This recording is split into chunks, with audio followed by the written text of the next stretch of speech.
Praise the lord. దేవుని నామానికి మహిమ కలుగును గాక.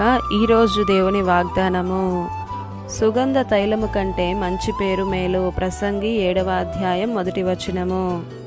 ఈ ఉదయకాలంలో దేవుడు మనతోనే మాట్లాడుతున్నాడు. సుగంధ తైలము కంటే మంచి పేరు మేలు అని.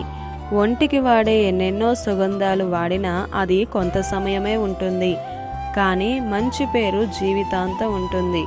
చాలా వరకు సమాజంలోనే కావచ్చు, మనవారే కావచ్చు, పై రూపానికే ప్రాముఖ్యతని ఇచ్చుకుంటూ పోతూ ఉంటారు.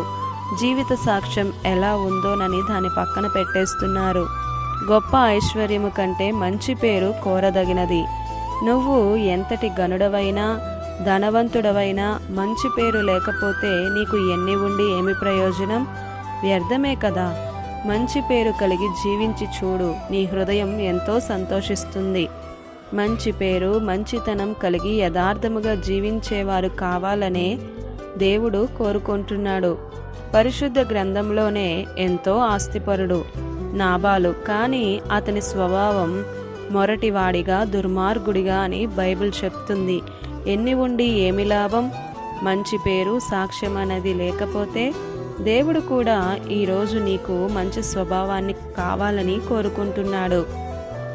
ఆయన ఎన్నడూ కూడా పైరూపాన్ని లక్ష్యపెట్టడు, నీ హృదయపు అంతరంగాన్నే చూస్తాడు.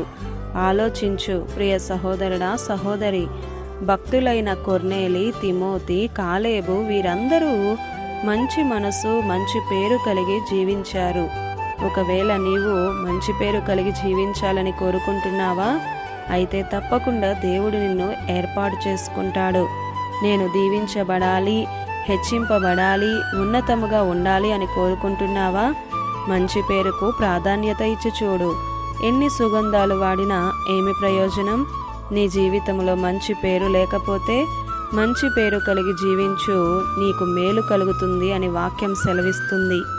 ఇంకా నీలో చెడు తలంపులు, క్రియలు ఉంటే తీసివేసి వాటిని పారవేయి.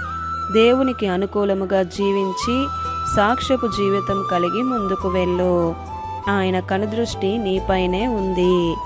ఇది నా వాగ్దానం మనందరి జీవితాలలో నెరవేరాలని కోరుతూ దేవుని సువార్తా పరిచర్యలో మీ సహోదరి Prasanna. God bless you. Amen.